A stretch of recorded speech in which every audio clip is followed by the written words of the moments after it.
उत्तर प्रदेश के बलिया से बड़ी सियासी खबर सामने आ रही है। पूर्व प्रधानमंत्री चंद्रशेखर की राजनीतिक विरासत अब उनकी बहू डॉक्टर सुषमा शेखर संभालती नजर आ रही है। हजारों समर्थकों और महिलाओं के साथ उन्होंने बलिया के फेफना विधानसभा क्षेत्र से 2027 के चुनाव के लिए अपना चुनावी शंखनाद कर दिया है। राजनीति में कदम रखते ही उन्होंने प्रधानमंत्री नरेंद्र मोदी, गृह मंत्री अमित शाह और मुख्यमंत्री योगी आदित्यनाथ की जमकर तारीफ की। वहीं बिना नाम लिए राहुल गांधी और ममता बनर्जी पर भी उन्होंने खूब निशाना साधा। आइए सुनते हैं क्या कहना है डॉक्टर सुषमा शेखर का। हमारा जन सम्मान यात्रा थी, हमारे बलिया वासियों के सम्मान के लिए यात्रा हमने निकाली थी। हमारी जो पार्टी के कार्यकर्ता हैं उनके सम्मान के लिए ये यात्रा आज निकाली गई थी। तो अपना फेफना विधानसभा में हुआ था। हाँ, भारी संख्या में तो लोग आए थे। लोगों ने बहुत स्नेह और आशीर्वाद दिया आज हमें। आने वाले वर्ष में फिर से विधानसभा चुनाव हो रहे हैं, तो उसी चुनाव के शंखनाद के लिए हमने आज ये किया था कि हम सब लोग, पार्टी के लोग, सारे कार्यकर्ता एकत्रित हों और फिर से हम पार्टी को एक नई बुलंदी पे ले जाएं। बलिया हमारे लिए परिवार है। 7 दशकों से हमारा इसका रिश्ता रहा है। पहले श्रद्धेय हमारे पिताजी चंद्रशेखर जी, फिर नीरज शेखर जी निरंतर 19 साल से लगे हुए हैं बलिया की जनता की सेवा में। उस कड़ी में अब मैं भी हूँ। बलिया हमारे लिए घर परिवार है, बस उनका सेवा करना हमारा काम है। देश को मजबूती दिलाना, हमारे देश में भाजपा के अलावा कोई विकल्प नहीं है। ऐसी कोई पार्टी नहीं है जो देश हित के बारे में सोचे, जन कल्याण के बारे में सोचे।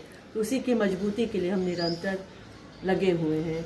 और मैं सब क्षेत्रों में भी जाती हूँ, बलिया में भी जाती हूँ, जहूराबाद, मोहम्मदाबाद, जितना हमारा लोकसभा क्षेत्र है, मैं सब जगह पे मैं जाती हूँ। राजनीति में तो सपने तो बहुत होते हैं। पिताजी तो एक जनहित के नेता थे। देश हित के लिए उन्होंने पूरा अपना जीवन समर्पण कर दिया। जितना उनसे हो सका, उनका हर एक क्षण वो लोगों के भलाई के लिए ही सोचते रहते थे। तो उनसे जितना हो सकता था उन्होंने किया। मेरा भी यही है। अब ये तो सपने नहीं है, यथार्थ हमारा जो है, हमें पता है समस्या हमारी अपनी है तो सुलझाएंगे हम खुद ही। हमारे संसाधन कम है, जनसंख्या ज़्यादा है, लेकिन हम सब मिलजुल के अपने जो भी है, जितनी भी हमारी बाधाएं, हम सबको दूर करेंगे। बस लोगों का सेवा भाव है, लोगों का अगर दुख मैं बांट सकूं तो मेरा सौभाग्य होगा। जैसा क्या कोई कारण रहा कि जैसे आपको अब राजनीति में आना और लोगों को सेवा करना? मैं भारतीय नागरिक हूँ, मेरा भी कर्तव्य है, मेरा भी समाज के प्रति कर्तव्य है। ये हमारा घर है, बलिया हमारा घर है, परिवार है। मैं अपना सिर्फ कर्तव्य का निवारण कर रही हूँ।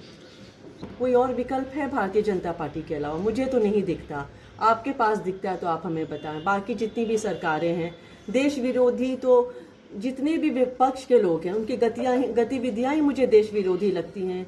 एक हमारे नेता हैं जो विदेशों में जाकर जब भी देश के बारे में अपना वक्तव्य देते हैं तो उसकी छवि को चकनाचूर करते हैं, देश की गरिमा को आहत पहुंचाते हैं।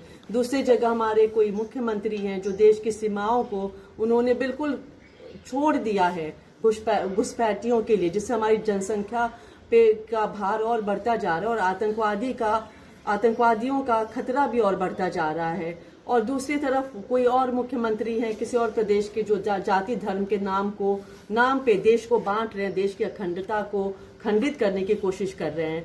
तो मुझे तो कोई विकल्प नहीं दिखता। वही बात मुझे जन पहुंचानी है, लोगों तक पहुंचानी है कि पहली बार एक संत जैसा हमारे प्रधानमंत्री हैं, चाणक्य नीति वाले हमारे अमित शाह जी हैं, और हमारे धर्म गुरु और हमारे कर्म योगी हैं योगी आदित्यनाथ जी।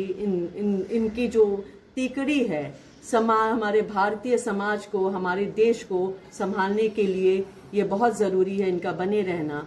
तो ये बात मैं लोगों तक पहुंचाना चाहती हूँ।